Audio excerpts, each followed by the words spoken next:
Hi, Brian here from DeSoto, Kansas.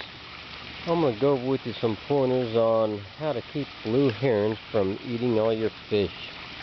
I've kind of become an expert on this summer because I've been battling a couple of them for a while, and I think I finally got it figured out.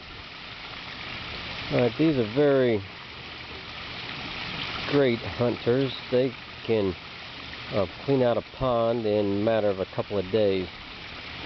I at one point had probably several 14 to 16 inch fish in here, and now I believe the largest one I have is probably about 6 or 7 inches. So I was kind of pretty much cleaned out of the ones I've had for several years. There's several ways that you can deter herons from visiting your pond oasis here. Well, the first thing I tried was the heron decoy that you see right up there on the heel. I got one of those, and seemed like for a while it took care of the problem. If you use one of those, make sure you move it every couple of days, because these herons are very smart birds, and when it notices that it hasn't moved for a couple of days, it'll come down and check it out and find out that that it's not a real bird. These birds are very territorial, so therefore they will not generally feed where another live heron is already staked a claim to that area. However, like I said, these are very smart birds, so after a while, even after moving it for a couple of days, this bird stopped worrying about it, because it would come in and check it out and figure out that bird was not going to be a threat to it. So after still looking down from the upstairs window and seeing herons, or a heron attempting to eat my fish, I came up with other ways. I then went to a net, and on the back pond you can see up there, that's small enough pond that I could cover that with a net, and that keeps those fish up there safe. If you do install a net, make sure it's at least 6 to 8 inches off the water. Otherwise, the heron can stick its beak through the net and may not be able to retrieve the fish, but can stab them and injure them and possibly kill them. I had that problem where I found a dead fish floating in the top of my pond, and its side was all gouged. So make sure that net is kept a few inches off the water. Now down here in the bigger pond, this pond is so big that it's really kind of impractical to cover it with the net. Plus, it's awfully net over something this size, especially with my tall irises and cattails and stuff like that. It would really be kind of impractical to put a net over this large pond. So, as you see on the back wall of this pond, I have a wall, so the herons will not enter the pond from that angle. As you probably already know, herons do not fly into the water, but they land at the edge of the pond and then walk into the water to do their fine dining experience that way. So I've got the other three sides of the pond are accessible. That side over there is a shallow end and real easy for that's where I lost most of my fish at first. The heron would wade into that area and like a regular smorgasbord over here. So what I did to that end is, you can see, and I'll zoom in so you can see, and that was a pretty ingenious way. You can barely see the fishing line that I have crisscross going across there. Now when a heron attempts to wade in there, it runs into the fishing line, and it doesn't like that. So I have fishing line, as you can see, around the shallow end, and then also over here. Don't know if you can actually see the fishing line there, but so it's going from this here post to the deck all the way around to over there. So I have fishing line. Now what I do is I put it approximately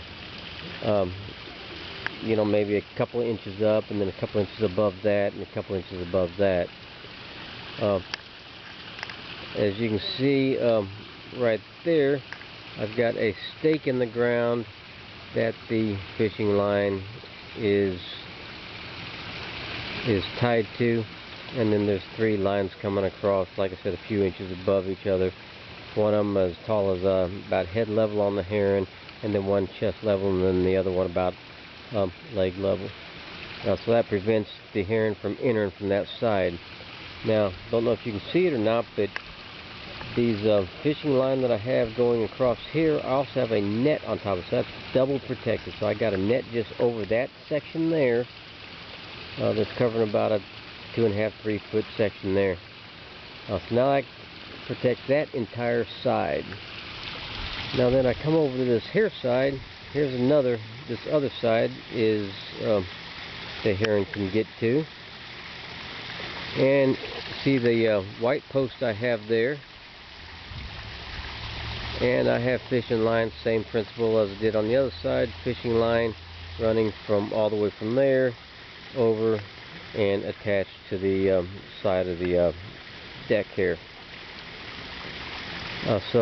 And I actually looked out shortly after I put that fishing line up, and I had a heron standing right here on the rock there, walking back and forth, and could not figure out how to get on the other side of that fishing line. I watched it from the upstairs window for a few minutes, and after it realized that it was going to be almost impossible to get a snack at that location, it took off. And I haven't seen one since. Now to protect the front end of the pond, I've got a fishing net tied to fishing line going across here. It really is not a bad look. Normally a net across the pond is not aesthetically pleasing, but in this case, as you can tell, it's not really, doesn't really stick out that bad. But what it does do is creates a barrier and prevents the 3-foot bird from walking down in there and even reaching its neck over there and grabbing fish out of the pond. Another thing that I got that, like I said, I pulled out all the stops here. Another thing that I got to try to prevent the herons, or deter the herons I should say, is these little floating alligators. Now, they're kind of cool to look at, and they got little red eyes that glow in the dark during the evening time that unsettles people, but other than that, they really don't serve much of a purpose. I've got one there, and then I've also got one over on the other side there. And like I said, they look kind of cool, and that's about it. They didn't do much to deter the birds. So yet again, the best 3 things. Oh, and I forgot the most important thing. Another thing that I got to deter these birds was a scarecrow. Motion detector water sprinkler is what that is, and it's set up to any motion or movement near the pond. It emits a 3-second burst of water, which will scare off the birds. So between the heron replica, the scarecrow, the fishing line, and the net, I believe those are the most important areas, that are things that have kept this bird away. Like I said, I haven't seen this bird in 3 or 4 weeks now, so hopefully the problem is taken care of. So if you have a problem with your herons, you might want to try one or all of these things to resolve the issue. Good luck and happy ponding.